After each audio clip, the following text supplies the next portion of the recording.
Good morning students. आज के video में हम जर्नल एंट्रीज़ को आगे बढ़ाते हैं। आज मैं आपको 4 जर्नल के ट्रांजैक्शन को बताऊंगा। इसमें पहले मैं सारे ट्रांजैक्शंस को ट्रेडिशनल अप्रोच से पहले बताऊंगा और उसके बाद में उन चारों ट्रांजैक्शंस को मॉडर्न अप्रोच से बताऊंगा। तो सबसे पहला ट्रांजैक्शन मैं आपके सामने लिख रहा हूं। Goods purchased from Ram on credit. Ram से उधार माल खरीदा। Goods purchase from Ram on credit. तो अब मैं आपसे वही बात करूंगा कि सबसे पहले इस ट्रांजैक्शन में 2 अकाउंट कौन से इफेक्ट हो रहे हैं। एक तो आपके गुड्स अकाउंट इफेक्ट हो रहा है क्योंकि माल खरीदा, और एक राम से उधार खरीदा तो राम का अकाउंट इफेक्ट हो रहा है। लेकिन गुड्स अकाउंट नहीं लिखते, मैंने पहले आपको समझाया हुआ है। गुड्स परचेज करेंगे तो परचेज अकाउंट लिखेंगे, गुड्स सोल्ड करेंगे तो सेल्स अकाउंट लिखेंगे, और बेचा हुआ माल हमारे पास वापस आता है सेल्स रिटर्न, तो गुड्स की जगह सेल्स रिटर्न लिखेंगे, और हम खरीदा हुआ माल वापस लौटाते हैं यानी परचेज रिटर्न, तो गुड्स नहीं लिख के परचेज रिटर्न लिखेंगे। तो यहाँ माल खरीदा है तो एक अकाउंट तो परचेज अकाउंट होगा और दूसरा आपके राम्स अकाउंट होगा। तो समझ गए 2 खाते, 2 अकाउंट कौन से इफेक्ट हुए। राम से उधार माल खरीदने पर एक परचेज अकाउंट और एक Ram's account. Ram's account personal account है, आपको मालूम है, क्योंकि ये किसी व्यक्ति को रिप्रेजेंट करता है। और परचेज खर्चा है तो नॉमिनल अकाउंट है। परचेज खर्चा है इसलिए नॉमिनल अकाउंट है, और राम पर्सनल अकाउंट है क्योंकि व्यक्ति को रिप्रेजेंट करता है। अब हम नॉमिनल अकाउंट का नियम लगाएं तो हमारा नियम है डेबिट ऑल एक्सपेंसेज। तो माल खरीदेंगे तो ये एक्सपेंसेज है, माल खरीदेंगे तो ये एक्सपेंसेज है, तो डेबिट ऑल एक्सपेंसेज। तो परचेज तो आपके डेबिट हो गया। अब राम का अकाउंट पर्सनल अकाउंट है, debit the receiver and credit the giver. पाने वाले को डेबिट करो, देने वाले को क्रेडिट करो। तो यहाँ राम देने वाला है क्योंकि राम से माल खरीदा, तो राम देने वाला है गिवर, और हम कहते हैं क्रेडिट द गिवर, तो राम को हम क्रेडिट करेंगे। तो डेबिट किसको करेंगे? परचेज को, और क्रेडिट किसको करेंगे? राम को। तो हमारी एंट्री हो गई परचेज अकाउंट डेबिट और क्रेडिट के लिए टू लिखते हैं, to Ram, purchase account debit to Ram. ये एंट्री हुई आपके किस ट्रांजैक्शन की? राम से उधार में माल खरीदा, क्रेडिट परचेज फ्रॉम राम। दो अकाउंट इफेक्ट हुए, परचेज और राम। एक अकाउंट नॉमिनल अकाउंट, दूसरा अकाउंट पर्सनल अकाउंट। नॉमिनल के लिए क्या नियम लगा दिया? Debit all expenses. और पर्सनल अकाउंट के लिए क्या नियम लगा दिया? Credit the giver. इस प्रकार से एक खाता डेबिट और एक क्रेडिट हो गया। अब नेक्स्ट ट्रांजैक्शन लेते हैं। अभी उधार माल खरीदा, अब मैं कह रहा हूं credit sales to Mohan. Mohan को उधार माल बेचा, क्रेडिट सेल्स टू मोहन। तो यहां एक अकाउंट तो आपके मोहन का है, ठीक है, और एक माल बेचा तो गुड्स आए ना, लेकिन मैंने कहा गुड्स नहीं लिखते, बेचते हैं तो सेल्स लिखते हैं। क्या लिखते हैं? सेल्स लिखते हैं। खरीदने पर परचेज और बेचने पर सेल्स। गुड्स अकाउंट कभी डेबिट क्रेडिट नहीं लिखते हैं। यहां दो खाते, एक मोहन का ये पर्सनल अकाउंट है। अब आपके बहुत अच्छी तरह समझ में आ गया होगा, कोई भी अकाउंट जो किसी व्यक्ति से, किसी संस्था, ऑर्गेनाइजेशन आदि को रिप्रेजेंट करता है तो वो पर्सनल अकाउंट होता है। और ये सेल्स आपके रेवेन्यू है या इनकम है, एक ही बात है, रेवेन्यू या इनकम है। तो यहाँ दो खाते मोहन और सेल्स का इफेक्ट कर रहा है। अब मोहन का खाता है तो यहाँ कौन सा नियम लगाएंगे? पर्सनल अकाउंट का, debit the receiver and credit the giver. पाने वाले को डेबिट और देने वाले को क्रेडिट करो। तो यहाँ हम मोहन को माल बेच रहे हैं, goods sold to Mohan. Mohan को माल बेच रहे हैं तो मोहन कौन हो गया? माल को पाने वाला, रिसीवर। और हमने कहा debit the receiver, debit the receiver, तो मोहन क्या हो गया? डेबिट हो गया। और दूसरा आपके सेल्स अकाउंट जो रेवेन्यू या इनकम को है, जिसको अपन नॉमिनल अकाउंट बोलते हैं। जो इनकम और एक्सपेंडिचर से संबंधित होते हैं उसको क्या बोलते हैं? नॉमिनल अकाउंट बोलते हैं। तो एक नियम अपन नॉमिनल अकाउंट का लगाएंगे। नॉमिनल अकाउंट का नियम क्या है? Debit all expenses and losses and credit all income and gains. खर्चों और हानियों को डेबिट करो और लाभों को और फायदों को क्रेडिट करो। तो यहाँ हमने माल बेचा है तो ये हमारे लिए इनकम हो गई, क्रेडिट ऑल इनकम। तो हम सेल्स को क्रेडिट करेंगे। तो हमारी एंट्री क्या बन जाएगी? Mohan debit to sales account. Mohan debit to sales account.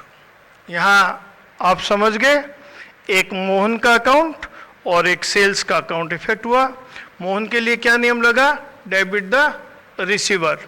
और सेल्स के लिए क्या नियम लगा? Credit all income and gains. तो एंट्री हुई मोहन डेबिट टू सेल्स। अब तीसरा ट्रांजैक्शन मैं आपको बता रहा हूँ, उसमें अपन ने अभी जैसे कहा था कि राम से माल खरीदा उधार।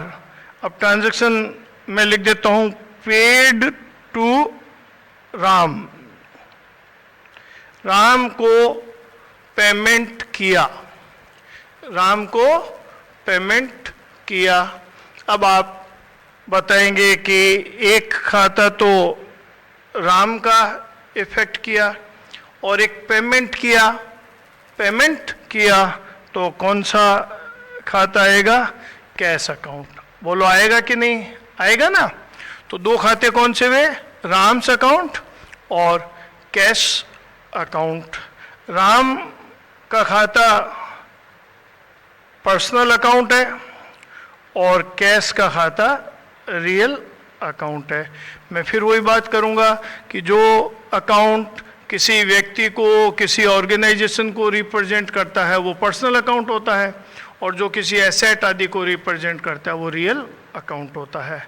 तो अब यहाँ आपने राम को पेमेंट किया, पर्सनल अकाउंट हो गया। राम को पेमेंट किया, नियम क्या लगेगा? Debit the receiver and credit the giver. पाने वाले को डेबिट करो, देने वाले को क्रेडिट करो। तो आप पेमेंट कर रहे हो राम को, तो राम कौन हो गया? रिसीवर, पाने वाला। डेबिट द रिसीवर, तो राम को क्या कर देंगे? डेबिट कर देंगे। और दूसरा खाता कौन सा है? Real account. नियम क्या लगाए? Debit what comes in and credit what goes out. जो व्यापार में आता है डेबिट करो, जाता है क्रेडिट करो। तो जब आप राम को पेमेंट करेंगे तो व्यापार में से कैश जाएगी, और जो जाएगा क्रेडिट व्हाट गोज आउट, उसको क्रेडिट करो। तो कैश जाएगी तो कैश को क्रेडिट करेंगे। तो डेबिट कौन हुआ? राम, तो एंट्री हो गई राम्स। डेबिट, अगर अकाउंट लिखना तो इन्वर्टेड कॉमा करके Ram's account, debit to cash account. Personal account को जब अपन डेबिट या क्रेडिट करें तो अगर अकाउंट लिखें उसके आगे तो ऊपर इन्वर्टेड कॉमा में एस लिखते हैं, राम्स अकाउंट। अदरवाइज सीधा राम डेबिट लिखते हैं। ठीक है, यहां आप समझ गए राम डेबिट किस बेसिस पे हुआ? Debit the receiver. और कैश क्रेडिट कैसे हुआ? क्रेडिट व्हाट गोज आउट, जो जाता है उसे क्रेडिट करो। राम पाने वाला हो गया और कैश जा रही है। अब यहाँ एक ट्रांजैक्शन अपन ने लिया था, मोहन को उधार माल बेचा, तो अब अपन लेते हैं मोहन से रुपया मिला, मोहन से रुपया मिला। Cash received from Mohan, cash received from Mohan. Mohan से रुपया मिला। अब मोहन से रुपया मिला तो अब तुम आराम से बता सकते हो कि दो अकाउंट कौन से इफेक्ट करेंगे। एक तो कैश अकाउंट इफेक्ट करेगा और एक मोहन्स अकाउंट इफेक्ट करेगा। बोलो करेगा कि नहीं? मोहन से कैश मिली तो दो खाते कौन से इफेक्ट हुए? कैश और मोहन। अब कैश अकाउंट रियल अकाउंट होता है और मोहन अकाउंट पर्सनल अकाउंट होता है। कैश एसेट है और मैंने आपको बताया जो एसेट है वो रियल अकाउंट होती है, और मोहन व्यक्ति है, और जो कोई अकाउंट मैंने बताया किसी पर्सन, व्यक्ति से, किसी ऑर्गेनाइजेशन से, किसी इंस्टीट्यूशन से संबंधित होता है, रिप्रेजेंट करता है, वो पर्सनल अकाउंट होता है। अब यहाँ ट्रांजैक्शन क्या है? मोहन से रुपया मिला, तो कैश हमारे पास आ रही है। कौन दे रहा है? मोहन। तो मोहन कौन हो गया? देने वाला। कैश के लिए नियम लगा हुए हैं, कौन सा खाता है? Real account. Debit what comes in and credit what goes out. जो आता है उसको डेबिट करो और जाता है उसको क्रेडिट करो। तो यहाँ हमारे पास कैश आ रही है, तो कैश आ रही है तो debit what comes in, cash को हमने डेबिट कर दिया, डेबिट व्हाट कम्स इन। और मोहन के लिए personal account, debit the receiver and credit the giver. पाने वाले को डेबिट और देने वाले को क्रेडिट। तो हमें मोहन से रुपया मिल रहा है। तो मोहन कौन हो गया? देने वाला। और देने वाला मतलब गिवर, क्रेडिट द गिवर। तो मोहन को अपन क्रेडिट करेंगे। एंट्री क्या हो जाएगी? Cash account debit to Mohan. और मोहन के आगे अकाउंट लिखना चाहते हो तो इन्वर्टेड कॉमा में एस, मोहन्स अकाउंट नहीं लिखे हैं व्यक्तिगत अकाउंट के आगे, पर्सनल अकाउंट के आगे, तो कोई दिक्कत नहीं है। तो यहां कैश आ रही है तो डेबिट क्यों हुआ? Debit what comes in. Mohan देने वाला है, क्रेडिट द गिवर, देने वाले को क्रेडिट करो। तो इस नियम के आधार पर ये डेबिट और क्रेडिट हुआ है। अब मैं इन चारों ट्रांजैक्शंस को तुम्हें मॉडर्न क्लासिफिकेशन के अनुसार बताऊं तो आप लोग ध्यान से देखिएगा कि ये डेबिट और क्रेडिट मॉडर्न टेक्निक से होता तो कैसे होता। ट्रांजैक्शन क्या था? राम से ऑन क्रेडिट उधार माल खरीदा, तो अकाउंट तो परचेज और राम का हो ही गया। क्लियर है? परचेज और राम का हो गया। अब यहाँ परचेज अकाउंट आपके मॉडर्न टेक्निक के अनुसार एक्सपेंसेस हो जाएगा और राम से माल उधार खरीदा तो राम हमारे लिए लायबिलिटीज हो जाएगी। क्या हो जाएगी? लायबिलिटीज हो जाएगी। क्योंकि जब हम किसी से उधार माल खरीदेंगे तो हमें उसको रुपया चुकाना पड़ेगा। तो चुकाना पड़ेगा ये हमारे लिए लायबिलिटी है। और हमें किसी से कोई रुपया लेना है तो वो हमारे लिए एसेट है। ये चीज़ तो आपको भी अच्छी तरह मालूम है, मैंने बताया था मेरे बेसिक जो वीडियो है उसमें आपको ये चीज़ मिल जाएगी। फिर भी मैं तुम्हें दोबारा बता रहा हूँ कि हमें किसी से रुपया लेना बाकी है तो वो हमारे लिए एसेट होगी। जैसे मैं आप लोगों में रुपया मांगता हूँ, मैं आप लोगों में रुपया मांगता हूँ तो ये मेरे लिए एसेट है और आपके लिए लायबिलिटी है, क्योंकि आपको रुपया मुझे चुकाना पड़ेगा, चुकाना है, तो आपके लिए लायबिलिटी हो गई। तो इसी प्रकार से मैंने आपको बताया कि जब किसी से रुपया लेना बाकी है तो वो क्या हो जाएगी? एसेट। और किसी को रुपया देना बाकी है तो वो हमारे लिए क्या होगी? लायबिलिटी। तो जब अपन ने माल उधार खरीदा तो जिससे खरीदा, यहाँ किससे खरीदा? राम से, तो राम को हमें बाद में रुपया इसका चुकाना पड़ेगा, तो ये हमारे लिए लायबिलिटी हो गई। और एक्सपेंसेस के लिए कहा था कि एक्सपेंसेस बढ़ते हैं तो डेबिट करो, इसलिए एक्सपेंसेस बढ़ गया तो हमने डेबिट कर दिया। और लायबिलिटी बढ़े तो उसको क्रेडिट करो, तो लायबिलिटी बढ़ गई तो उसको क्रेडिट कर दिया। इसका तो सीधा सा नियम मैंने तुम्हें क्या बताया था, अगर वो बैलेंस की जानकारी है कहीं नहीं रुकोगे। एक्सपेंसेस का डेबिट बैलेंस होता है, अब माल खरीदने से एक्सपेंसेस और बढ़ गया तो डेबिट को और डेबिट कर दिया। लायबिलिटी का क्रेडिट बैलेंस होता है और लायबिलिटी और बढ़ गई तो क्रेडिट को और क्रेडिट कर दिया। इस प्रकार से परचेज डेबिट हो गया और ये राम यहाँ पर हमारे लिए लायबिलिटी है, बढ़ गई तो क्रेडिट हो गया।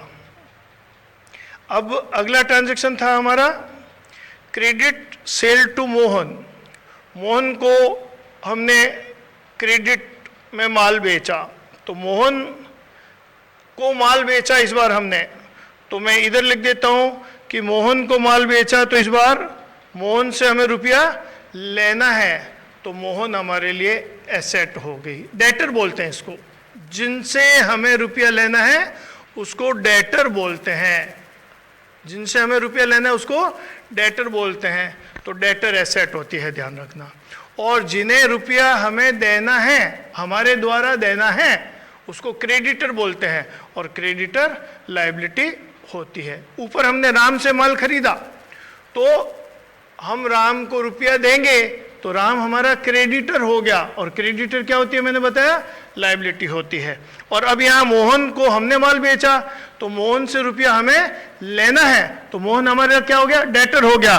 डेटर क्या होता है, एसेट हो गया। तो जिनसे हमें रुपया लेना है वो व्यक्ति हमारा डेटर होगा, और जिसको हमें देना है वो व्यक्ति हमारे लिए क्रेडिटर हो गया। डेटर एसेट होगी, क्रेडिटर लायबिलिटी होगी। और सेल का खाता यहां मैंने पहले लिख दिया था, रेवेन्यू या इनकम है। तो यहां एसेट बढ़ गई, मोहन को माल उधार बेचा तो मोहन से रुपया हमें लेना है, मोहन हमारा डेटर हो गया। और डेटर का डेबिट बैलेंस होता है, और एसेट बढ़ती है तो उसको डेबिट करते हैं, तो हमने डेबिट कर दिया। और यहाँ ये इनकम हुई, और इनकम बढ़ती है तो क्रेडिट करते हैं। फिर वही बात रिपीट करूँगा, बैलेंस की जानकारी होनी चाहिए।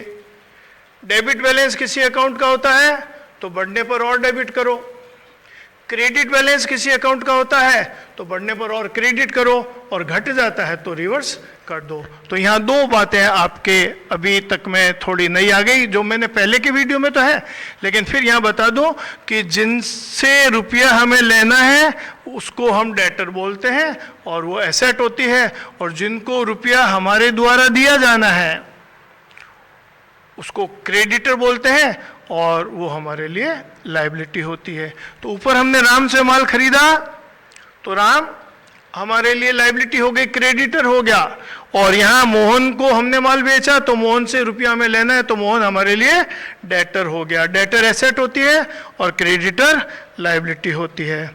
अब आपके राम को चुकाया, राम को चुकाया, तो यहाँ राम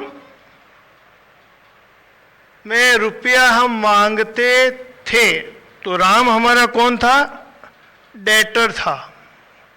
कौन था, डेटर था। ये राम हमारा, राम को चुकाया, राम से ऊपर माल खरीदा था, सॉरी, राम से हमने माल खरीदा था, तो यहाँ राम हमारा क्रेडिटर था। राम से हमने उधार माल खरीदा तो राम हमारा क्रेडिटर था, और अब हमने इसको पेमेंट किया। राम हमारे में रुपया मांगता था, क्योंकि ट्रांजैक्शन उस समय क्या था, राम से उधार माल खरीदा तो राम हमारा क्रेडिटर था, और क्रेडिटर था का मतलब लायबिलिटी थी। क्रेडिटर था का मतलब क्या है, लायबिलिटी थी।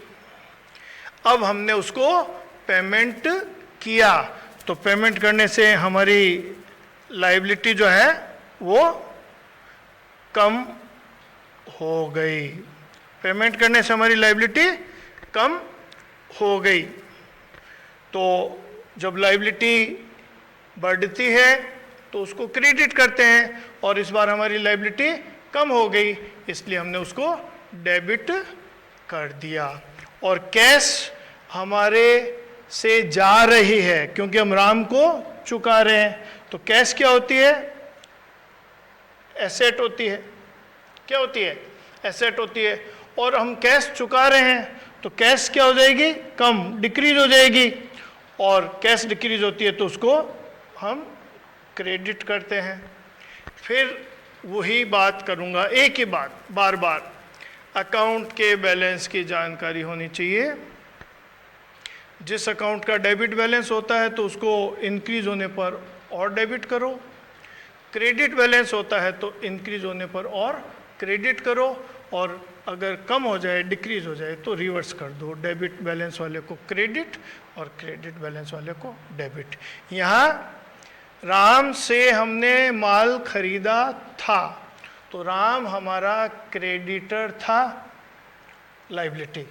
अब हम उसको चुका रहे हैं तो लायबिलिटी क्या हो गई, कम हो गई, लाइबिलिटी का कौन सा बैलेंस होता है? क्रेडिट। कम हो गई तो हम क्या कर देंगे? डेबिट। और आपके कैश एसेट होती है, जब हम चुकाएंगे तो कैश कम हो जाएगी, कैश का कौन सा बैलेंस होता है? डेबिट। और कम हो गई तो हम क्या करेंगे? क्रेडिट। अब नेक्स्ट ट्रांजैक्शन था हमारा cash received from Mohan. Mohan से हमें रुपया मिला, तो कैश तो हमारे लिए एसेट है, और पहले हमने मोहन को माल उधार बेचा था। सुन लेना, मोहन को उधार माल बेचा था, तो मोहन हमारा डेटर था। मोहन को हमने उधार माल बेचा तो मोहन से रुपया हम लेंगे, और मैंने बताया जिनसे हम रुपया लेंगे वो हमारा डेटर है, वो हमारा डेटर है, तो मोहन हमारा डेटर था यानी एसेट। और अब वो हमें रुपया दे रहा है, रुपया दे रहा है, तो जितना रुपया हम मांगते हैं उसमें से वो रुपया हमें देगा, उतना रुपया क्या हो जाएगा? कम हो जाएगा। तो हमारी जो एसेट है वो कम हो जाएगी, और एसेट का डेबिट बैलेंस होता है, कम हो जाएगी, तो उसको हम क्या करेंगे? क्रेडिट करेंगे। तो कैश हमारे पास आ रही है, कैश का कौन सा बैलेंस होता है? डेबिट। और कैश आएगी तो कैश और इंक्रीज होगी, तो एसेट बढ़ेगी तो उसको और डेबिट करेंगे, तो कैश अकाउंट को डेबिट कर दिया। और मोहन कौन था? हमारा डेटर था, हम उसमें रुपया मांगते थे, क्यों? क्योंकि हमने उसको उधार माल बेचा था, और अब वो हमारे को रुपया पे कर रहा है, चुका रहा है, तो मोहन का बैलेंस जो है वो कम हो जाएगा, यानी डेटर का बैलेंस कम हो जाएगा। और डेटर क्या होती है? एसेट। एसेट कम हो जाएगी, और एसेट कम हो जाएगी तो उसको क्या करेंगे? क्रेडिट। क्यों करेंगे क्रेडिट? क्योंकि एसेट का डेबिट बैलेंस होता है, और जब डिक्रीज होगी तो उसको रिवर्स कर देंगे, क्रेडिट कर देंगे। तो कुल मिलाकर एक बार दोबारा से मॉडर्न टेक्निक में एक ही बात ध्यान में रख लो, जिस अकाउंट का डेबिट बैलेंस होता है अगर ट्रांजैक्शन में वो और इंक्रीज होता है तो और डेबिट करो, जिस अकाउंट का क्रेडिट बैलेंस होता है अगर ट्रांजैक्शन में वो इंक्रीज होता है तो उसको और क्रेडिट करो, और अगर मान लो विपरीत स्थिति हो जाए तो डेबिट वाले को क्रेडिट और क्रेडिट वाले को डेबिट करेंगे। तो मैंने दो चीज़ें आपको आज नई बता दी, एक जिनसे हमें रुपया लेना है वो डेटर है, डेटर एसेट होती है, और जिनको रुपया हमें देना है वो हमारे लिए लायबिलिटी है, क्रेडिटर बोलते हैं उसको। तो जिनसे लेना है वो डेटर और जिनको देना है क्रेडिटर। डेटर क्या होगी? एसेट। क्रेडिटर क्या होगी? लायबिलिटी। डेटर से रुपया मिलेगा तो एसेट कम हो गई, डेटर से रुपया मिलेगा तो एसेट कम हो गई, और क्रेडिटर को रुपया चुकाएंगे तो लायबिलिटी कम हो गई। डेटर से रुपया मिला तो एसेट कम हो गई, क्रेडिटर को रुपया चुकाएंगे तो लायबिलिटी कम हो गई, और जब कम हो जाएगा तो बैलेंस के विपरीत उसको करना है, डेबिट वाले को क्रेडिट करना है और क्रेडिट वाले को डेबिट करना है।